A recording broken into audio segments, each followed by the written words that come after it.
How's it going, everyone? My name is Steven Michaels. Welcome to the #1 Raiders podcast in the world. This is the Raiders Daily.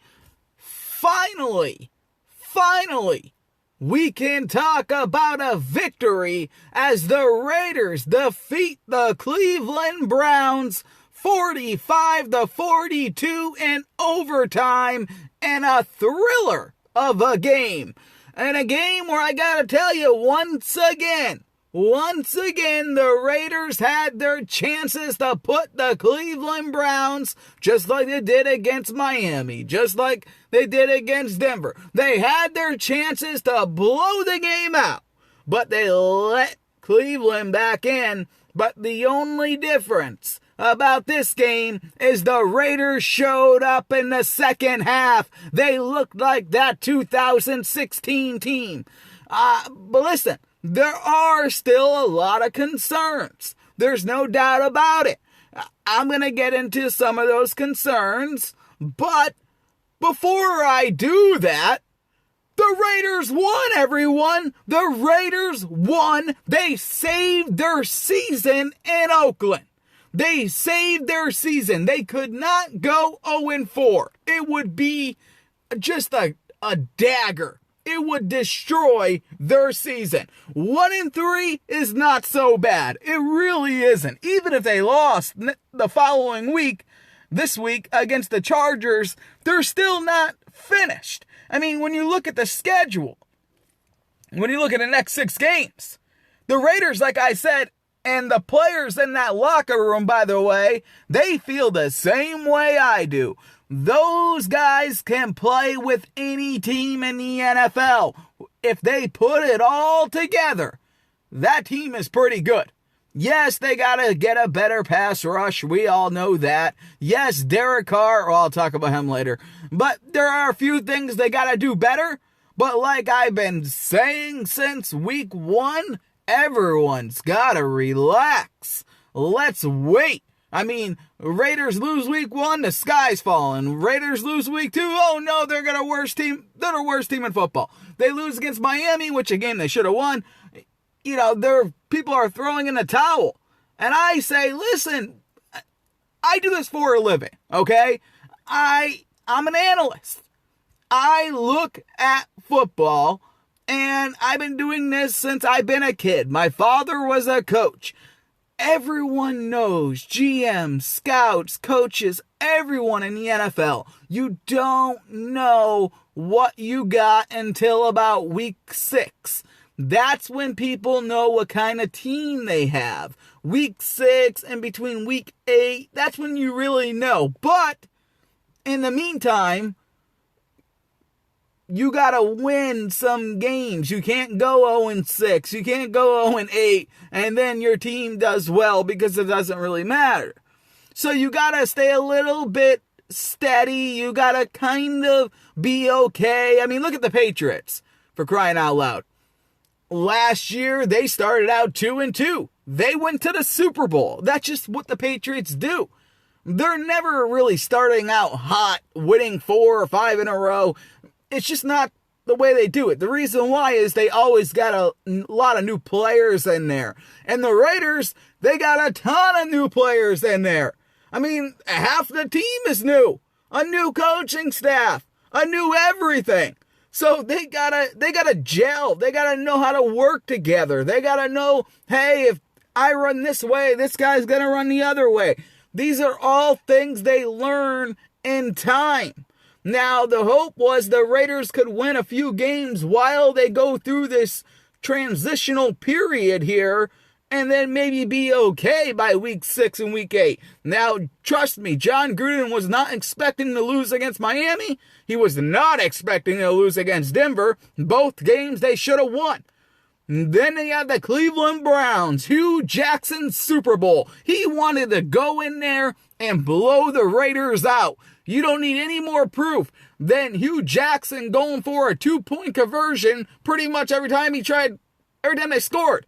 He wanted to blow the Raiders out. There's no doubt about it. But guess what? It backfired on Hugh Jackson once again, and the Browns went packing with a loss. They lose against the Oakland Raiders. The Raiders win, and who knows what happens from here. The Raiders could get on a roll. All it takes, like I said last week, is one win. Still early in the season. All you need is one win to create some momentum, and they got it in a fantastic way. I mean, remember, this is a team that was down 8 points. They drove down the field in the final seconds, in the final minutes of the fourth quarter, scored a touchdown, and then got the 2-point conversion to tie the game and put it into overtime. Now, I know there are a lot of Browns fans complaining about the fourth quarter and the spot from Carlos Hyde. I understand, but I don't, because here's the reality. The NFL already put out a statement, and here it goes. I'm going to read it to you. Here we go. From the line feed, you can see the line to gain is just past the 19-yard line, the NFL spokesman said. One replay angle shows Hyde's wrist and elbow hit the ground at the same time. Then when you go back to the line feed, you see the wrist hit the ground and you know the elbow is down. At that point, you are able to clearly see the ball is short of the line to gain. The NFL looked at it very carefully. Remember that yellow marker on your TV screens, that's not official. So what the NFL did, because there's so much outcry, they went back, they have multiple camera angles, they can zoom out, zoom in, do a whole bunch of things, and they determined that this guy was short. He was short, and that's why they had to kick it. Sorry, guys. Sorry, Browns fans. That's the reality. I know you want to pretend and give an excuse, but listen, if you want to give excuses, I got a ton of them. Arden Key, basically, I don't know, he doesn't do anything to Baker Mayfield, and they give the Browns 15 yards. Marshawn Lynch pounding through Cleveland Brown defenders, and they blow the whistle when the guy was for sure going for a touchdown. No one was stopping the guy, and they blow the whistle on Marshawn Lynch, who is known to break tackles and just run through these guys, and he was doing it. He was in the process of running, and they blew the whistle. So you cannot just go to that one play. You can't do it. What about the other plays? What about Baker Mayfield fumbling the snap twice? What about when they had a chance, Baker Mayfield just threw a bomb and Reggie Nelson, how embarrassing, catches the interception. Reggie Nelson, for crying out loud. This guy shouldn't even be playing in a Canadian Football League, and he picked off Baker Mayfield. And also, blame your coaching if you're a Browns fan. Blame your coaching. They have Nick Chubb that ran 3 times. 2 times he ran for a touchdown. He was just torching the Raiders' offense, yet they only used them 3 times in the game. That's your coach's problem. That's Hugh Jackson's problem. Meanwhile, the Raiders dug deep. They dug deep and they won the game. They showed this team they may be battered, they may be bruised, but they're not dead yet. And with the schedule coming up, with this schedule coming up for Oakland Raiders, this team could be back in a flash. You got them going up against the Chargers. Chargers, yeah, of course, every offseason, every talking head picks them to win the Super Bowl. They're an average team right now. Then you got The Raiders playing Seattle. Yes, that game's in London, but you damn well know Marshawn Lynch is going to want to put on a clinic. That could be a victory. Then you got the Indianapolis Colts going to Oakland. That could be a victory. Then you got the Raiders against the 49ers, the Battle of the Bay without Raider-loving Jimmy G, because he's out for the season. That could be a victory. Then you got the Chargers again. Like I said, they'll probably split. But what if the Raiders win that game? It's in Oakland, for crying out loud. Then you got the Cardinals, who are a train wreck right now. The Raiders could win all 6 of these games for all we know. They could win all 6. And then, I mean, in a year where I honestly, when you're watching the year, you say, okay, they traded Khalil Mack. They got 2 first-round picks. They basically got 4 because they got their own. And, you know, maybe it's a rebuilding year. Let's just hope they win 8 games. If they get lucky, 9 games. Now, with this win, they're only 1-3. They're only 1-3. They're 2 games away from being 500. And with these 6 games, I mean, if they beat the Chargers, then they beat the Seahawks, they're 500. Then they got the Colts, 49ers, Chargers, and Arizona. They could win all 4 of those games. So I'm just letting you know, yes, it's only 1 victory, and you're only as good as your last win or loss. So the Raiders have to follow this up. Hopefully, it's going to be a tough task. It's a divisional rival. But if they beat the Chargers, this is what I want to say. If they beat the Chargers, if the Oakland Raiders go into that soccer stadium, which the Raiders will have a home field advantage, if they go into that soccer stadium and they beat the Chargers, I'm telling you, watch out. Marshawn Lynch, during the week before the Browns game, he held a team meeting. Basically saying what I'm telling you guys right now. There's too much talent on this team. This is probably his last year. He's not going to go out like this. The whole team had a meeting saying, we want to win. We have the talent. We know we can win. Most of the players there think they can be 4-0. They proved it against a very good Browns team. This is not the Browns of last season. Baker Mayfield, I'm telling you, he's going to be a very good quarterback. He is. His wide receivers didn't help him out that much, but he's going to be a very good quarterback. I liked what I saw out of the Raiders. Like I said, a little bit more pass rush would be good, but even if you get there, you're going to get a flag. Look at Arden Key. But like I said, this game, the Raiders, they had a lot of bad luck. Obviously, they got a new kicker they just signed off the street who did not do too well early. He missed 2 critical field goals. Kicking off the dirt, you can't do that. But he did win the game with his final field goal, which was basically an extra point, if we're going to be honest here. But still, they win the game with Matt McCrane hitting that field goal to end the game. But he missed 2 field goals. He went 3 for 5. 3 for 5. In this game, if he hits them all and Marshawn Lynch the refs never call that whistle, the Raiders blow the Browns out. I mean, come on. It's not hard to see. They blow them out. But what I like about this game, what I like about it, is the Raiders throughout the previous 3 games, the story has been they start out hot and then they simply just cannot do nothing in the second half. This was a completely different team.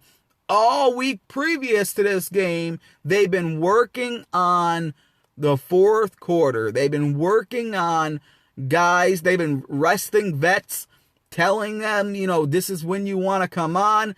And they've been playing more of a style of practicing, more of a style of football where they are ready in the 4th quarter. And they showed it. I mean, being down like that and just coming back, it's unbelievable. It was an up and down game, obviously. In the 1st quarter, the Raiders are up 7-3. And then Cleveland, they score 14 points In the second quarter, the Raiders score a touchdown. The third quarter was crazy because Cleveland taps out another 14 points, but the Raiders score 21 points in the fourth quarter. 21 points in the fourth quarter. How crazy is that? And then in overtime, they kicked the field goal, obviously. 21 points in one quarter. In the fourth quarter, that is what Raider fans have been waiting for. Derek Carr on that last drive, like I said earlier, looked like the Derek Carr of 2016. The Raiders played with heart. They played with guts. John Gruden showed he still knows how to coach a football team. And if you're a Raider fan, celebrate this win, man. Like I said, I don't know how many wins are going to come. I don't know. Anything could happen. The Raiders could only win 4 games this year, or this could be a huge momentum swing, and the Raiders could go on a roll. I'm telling you, that is not out of the realm of possibility, because there are a lot of leaders in that locker room. Plus, the Raiders are getting Daryl Worley back. That is going to help them a lot. By the way, I just want to say, Rashaan Melvin definitely had the play of the game. I mean, fourth quarter, Baker Mayfield throws a pretty good pass, and Rashaan Melvin somehow deflects the ball out of the wide receiver's hands and saves the touchdown, saves the big play. That pretty much saved the game right there. So kudos to him on that play. That was huge. Now, I'm talking about all the great things. Marshawn Lynch running like beast mode. Jordy Nelson getting involved. Amari Cooper getting involved. But of course, I gotta talk about everything here. Derek Carr and those interceptions. This has to stop. Derek Carr, I know you listen to this show. All the Raider players do. The world does. It's the #1 Raiders podcast in the world, for crying out loud. You gotta stop throwing these interceptions. You take away those interceptions, you are blowing out these teams. You're winning. You take away those interceptions, I guarantee you, the Raiders are, 4-0 right now. Guarantee you. He's gotta stop throwing these bad passes as well. He threw one against Cleveland. I don't know what he's thinking. He threw it at Jordy Nelson's cleats. Jordy Nelson, if he catches that pass, he's gone. He's probably going for a touchdown. Instead, he just does this weird thing with his wrist where he just lobs it, but he's not putting nearly enough pressure on his little lob he does, and it's not getting there. And every time he does that, I went back and studied the film, most of his interceptions come from that. When he does this weird thing where he just flings the ball. It's not working. Stop doing it. If you're going to do it when it's a short situation, when Jared Cook or something, you're flinging it to him. Something like that. Or Jalen Richard. But don't do it as a pass, for crying out loud. Derek Carr throws 2 more interceptions in this game. He has to stop. This is a guy, he's an average quarterback. He was a good quarterback a couple years ago, but he has the capability of being a great quarterback. If he can eliminate those mistakes, the sky is the limit for Derek Carr. If Marshawn Lynch can continue to run like he did against a really good Cleveland Browns defense, the sky is the limit. It really is. Martavis Bryant, this may sound weird to you guys, but I watch maybe too much film. Martavis Bryant, your jersey, okay? I know this is going to sound weird to you people, but your jersey, you have it hanging so low. You really do. It's literally down to your kneecaps.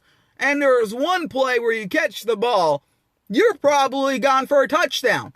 But the defender, the safety, just grabs a hold of the black jersey that's pretty much almost on the grass. It's hanging so low, and that's why he gets tackled. If that jersey is tucked in, there's nothing to grab. Martavis Bryant's still running. He's still running. So please, I don't know what you got to do. Tuck in your jersey, cut it, do something. But you can't be having your jersey hanging so low. It makes no sense at all. Look at all his plays. Every time he got tackled, it was because of his jersey.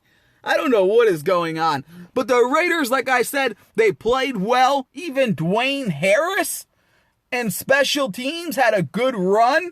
Even Jalen Richard, towards the end, had that fantastic play where he gets the ball, he runs it, and he gets out of bounds. It was great. It was a fantastic play by Jalen Richard. I believe it was a catch, a screen pass. Just a fantastic play. Gets out of bounds, gives his team chance, gives them a chance, stops the clock. Fantastic play. And what can you say about the end? When the Raiders go down there and they give a strike to, first it was, I forgot if it was Jared Cook or Amari Cooper. I think it was Jared Cook. And then they get a 2-point conversion to throw it to Jordy Nelson on the fade. Wow. I mean, the Raiders were down 8 points. There were people leaving the stadium when the Raiders were down. And the camera showed it a little bit, and I was a little bit confused. Because, yeah, I know the Raiders had these fourth quarter collapses, but they were playing the Browns. And, the Browns were making mistakes. I mean, Jesus, the first, couple plays or first play, it was a batted pass. I don't know what happened there. The Cleveland Browns wide receiver bobbled it. Garyon Conley intercepts it, runs it for a touchdown. So, I would not have left that game. They left the game. They thought the Raiders stood no chance of coming back. And the Raiders do it. Not only do they come back, they win the football game. So I just want to say congratulations to Raider Nation. You won the game. You beat the Browns fair and square. That's right. Fair and square. They can complain about the spot, but the NFL, I already read the statement. It was a good spot.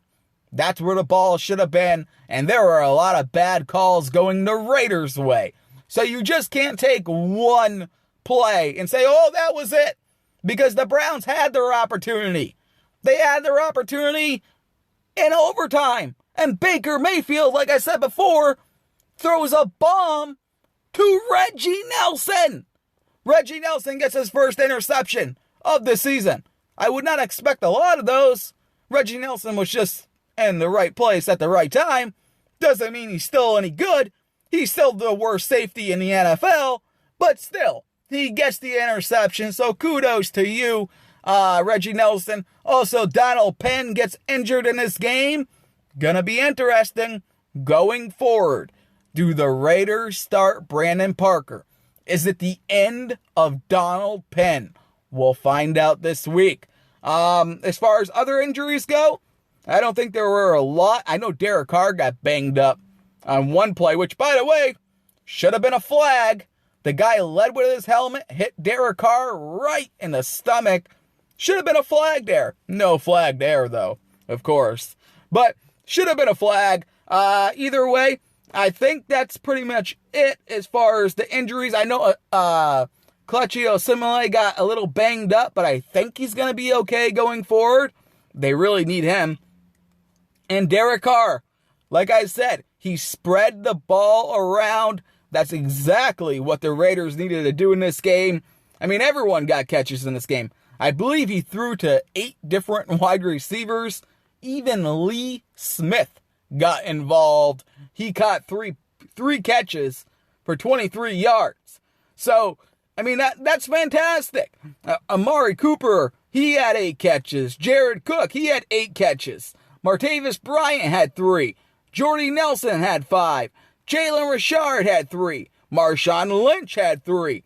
Lee Smith had 3. And Seth, where the hell you been, Roberts, had 2. So, I mean, Derek Carr's throwing the ball around the field to different wide receivers. This is something John Gruden has wanted for a while. Now, the plan, just to let you guys know, going into this game, was to get Martavis Bryant going. And I think the Browns were doing a good job at shadowing him and making sure he wasn't getting deep. But they forgot about Amari Cooper, and they just simply, Amari Cooper went off on them for a little while. Then Jared Cook just kept getting open, and I knew that was going to be an area where John Gruden would want to exploit. Jared Cook got open a lot in this game. Was the Raiders' defense perfect? No, not at all. But they did what they had to do to get the victory. And I really do, even though they're older, I think they're going to get better as we go on. So I think that's all. Celebrate this week, guys. Big game against the Chargers. Like I said, if the Raiders win that game, we're talking a whole new season. If they lose that game, I wouldn't panic. I really wouldn't. I would not panic if they lose against the Chargers next week. Now, if they lose against the Chargers and then lose in London, then I would start to panic. Then it's not good at all, because then you have 5 losses already. But if the Raiders beat the Chargers, then they beat the Seattle Seahawks, you have a whole nother team on your hands. You can forget about the first 3 weeks. Throw it out the window, because this is a brand new football team. And I think the Raiders can do it if Derek Carr can be accurate. If Marshawn Lynch can run the football. The Raiders taking time of possession if they win time of possession. And if the defense gets some turnovers like they did against Cleveland. Come on, Jonathan Hankins falls on 2 passes. Or 2 snaps, I should say. He gets 2 turnovers right there. Garyon Conley with an interception. Reggie Nelson gets an interception. If the Raiders can keep doing that and getting takeaways, I'm telling you, this team can play with anyone. Anyone at all. 4 turnovers on the day for the Oakland Raiders. They get 4 takeaways, and it's pretty good. Pretty good. Derek Carr does gotta stop throwing interceptions, though. We can't say that enough. We'll see how Brandon Parker does. By the way, on a side note before I end the show, John Gruden said something interesting, that he was told Joey Bosa was going to play against the Raiders. I have not heard that yet. I don't know where he got the information from, but I have not heard that yet. If he does, it's going to be another big day, big challenge for Kolton Miller. This guy has been, I feel bad for Kolton Miller. He's a rookie left tackle, and the first 4 games, he's pretty much had to play against the best of the best. There's only Khalil Mack left, really. He's played against the best of the best. So, and he's doing well. You know what I mean? He's a rookie. He's a rookie. The Raiders have a rookie right tackle right now in Brandon Parker and a rookie left tackle in Kolton Miller. So let's see how it plays out. Hopefully Joey Bosa does not play, for all of your sakes, for Raider Nation's sake. Let's hope he does not play. The Chargers, like I said, they're an up and down team. I kind of knew that going in to this season. That's why I laughed when all these talking heads were talking about the Chargers. The Chargers are going to win it all. The Chargers, every year. It's like the past 3 years, all I hear about is the Chargers, Chargers, Chargers. It's going to be their year. It's time. It's going to be their year. Listen, it's just that they barely beat the 49ers, okay, without Jimmy G. They're 3rd in the AFC West right now. So, the Chargers are the Chargers. Yes, they have talent, but I just don't trust Phillip Rivers. I really don't. They're 2-2. The Raiders are 1-3. The Raiders could really use a win, another win here. make themselves 2-2, and then enter those 6 games I was talking about, or those 5 games after that. Enter those 5 games and really create some momentum. Let's see what happens. But before we get there, even before we get to the Chargers, like I said, go out and celebrate. And by the way, I'm picking the Oakland Raiders to defeat the LA Chargers. My name is Steven Michaels. This is the #1 Raiders podcast in the world. And if you want to join the greatest, the absolutely best secret page on Facebook, it's a subscription service, just to let you know. But I do video shows there throughout the week. I post a lot of crazy stuff that is verified. I don't really want to go into details how you would know it was verified because it's a secret society. But if you want to do that, you just go to facebook.com/The Raiders Daily and you direct message me. And that's pretty much it. And also, just win, baby. That's what the Raiders did. I will see you guys later. Remember, this show is available everywhere. Spotify, Anchor, I don't know, so many of them. I guess it's on iTunes, I guess, someone told me. Google Podcasts, Breaker, a whole bunch of them. Including YouTube, where I guess thousands of people listen to me on there for some reason. They stare at a screen, but I don't mind. As long as you're listening, you count as numbers, and the numbers keep growing. And all these other people with podcasts, they don't even come close. They're happy to get 100 listeners. I'm getting 20,000. I'm destroying people. Why? Because they want an expert. Someone who knows what they're talking about. They don't need another fan cast. They need someone that knows what they're talking about. And nobody knows Raider football and football in general more than I do.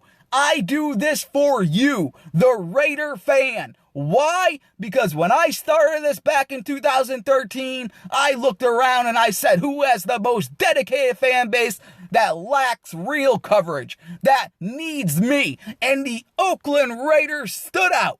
I looked at their media coverage and I said, they need me. And I'm here for you because I got reality for all you guys. The people who cover the Raiders right now, they're more concerned with how great Khalil Mack is doing. And Khalil Mack, the last time I checked, is not on the Raiders depth chart. So I don't really care. I don't care. I mean, who cares? When I see Khalil Mack play, I don't say, I hope he fails. I want Khalil Mack to do well. He's going to be playing the Patriots in a couple of weeks. I hope he tortures Tom Brady. But at the same time, I am not wasting my show's time or my Twitter feed at the Raiders Daily, best Twitter in the world, the Raiders Daily Elite, talking about a player who's no longer on the team. I don't care if he gets 1,000 sacks. He's not on the Raiders team. The Raiders just beat the Browns. The Raiders just got their first victory. That should be the headline, not the Chicago Bears. If you love them so much, go cover them. And I'm going to stand right here and cover the most dedicated fan base in football. I am going to cover the Raiders in Oakland or Las Vegas. Wherever I go, I take it over because we have the #1 Raiders podcast in the world. My name is Steven Michaels. This is the Raiders Daily. The podcast you just heard was published with Anchor. Got something you want to say to the creator of this show? Send them a voice message using the Anchor app, free for iOS and Android.